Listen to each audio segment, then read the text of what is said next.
ဝိပုကန်ထဲမှာအဓမ္မကျင့်ခံရပါတယ်လို့ဖွင့်ချတဲ့ဝန်ထမ်းမလေးအလုပ်ထုတ်ခံရပြီးတရားပါပြန်ဆွဲခံရကုမ္ပဏီကနာမည်ပြတ်တယ်ဆိုပြီးအလုပ်ရနာခဲ့တယ်လို့ကျူးလွန်သူကလည်းသဘောတူညီမှုနဲ့ပါဆိုပြီး PDPA ဥပဒေနဲ့တရားပြန်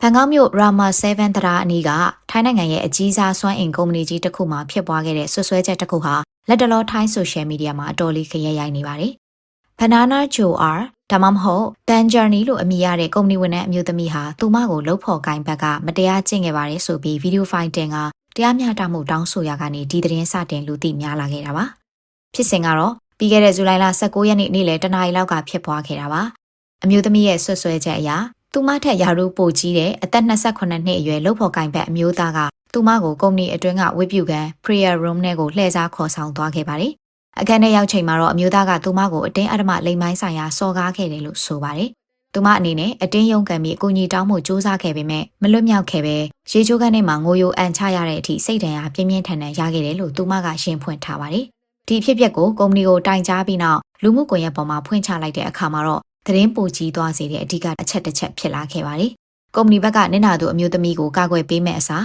ဗီဒီယိုတင်ခြင်းကကုမ္ပဏီရဲ့ဂုဏ်သိက္ခာကိုထိခိုက်စေတယ်ဆိုတဲ့အကြောင်းပြချက်နဲ့သူမကိုအလုပ်ကနေချက်ချင်းရပ်နာဖို့အမိန့်စာထုတ်ပြန်ခဲ့ပါတယ်။အမျိုးသမီးဘက်ကတော့သူမဟာစနစ်တကျခွင့်တိုင်ကြားပြီးမှအလုံနာထားတာဖြစ်ကြောင်းသက်သေပြပြီးကုမ္ပဏီကိုပြန်လည်ခြေပထားပါတယ်။ဒီလိုလူပြောများလာပြီးနောက်မှာတော့ဆွဆွဲခံရတဲ့အမျိုးသားဖြစ်သူကိုယ်တိုင်ရဲစခန်းကိုလာရောက်အစစ်ခံခဲ့ပါတယ်။အမျိုးသားရဲ့ထွက်ဆိုချက်နဲ့သူ့ရဲ့ချစ်သူကောင်မလေးထုတ်ပြလာတဲ့သက်သေတွေကတော့အမျိုးသမီးပြောတာနဲ့လုံးဝကွဲလွဲနေပါတယ်။အမျိုးသားကအတင်းအဓမ္မပြုကျင့်တာမဟုတ်ပဲနှစ်ဦးသဘောတူဖြစ်ခဲ့တာလို့ညင်းဆိုထားပါတယ်။ချစ်သူကောင်မလေးကလည်းပြဿနာဖြစ်တဲ့နေ့ကအမျိုးသမီးကိုယ်တိုင်က on top ဖြစ်လို့ဘာအကြမ်းဖက်မှုမှမရှိခဲ့ဘူးလို့ chat မှတ်တမ်းနေနဲ့တကွဝင်ရောက်ခြေပထားပါတယ်။သူတို့နှစ်ဦးဟာအရင်ကတည်းကပတ်သက်မှုရှိခဲ့ပြီးအမျိုးသားရဲ့ရည်စားဖြစ်သူကဒီကိစ္စကိုသိသွားတဲ့အတွက်သူကလမ်းခွဲဖို့ကြိုးစားနေချိန်မှာအခုလိုပြဿနာတက်တာဖြစ်တယ်လို့ဖြေရှင်းထားပါတယ်။ဒါအပြင်အမျိုးသားဖြစ်သူကအခန်းထဲမှာရှိနေစဉ်ဖုန်းဝင်လာချိန်ဘာအော်တန်မှမကြားရတဲ့အပြင် CCTV မှတ်တမ်းတွေမှာလည်းအမျိုးသမီးဟာသူမဘာသာအေးအေးဆေးဆေးဝင်ထွက်သွားတာရှိတယ်လို့ဆိုပါတယ်။လက်ရှိမှာတော့အမျိုးသားဖြစ်သူဘက်က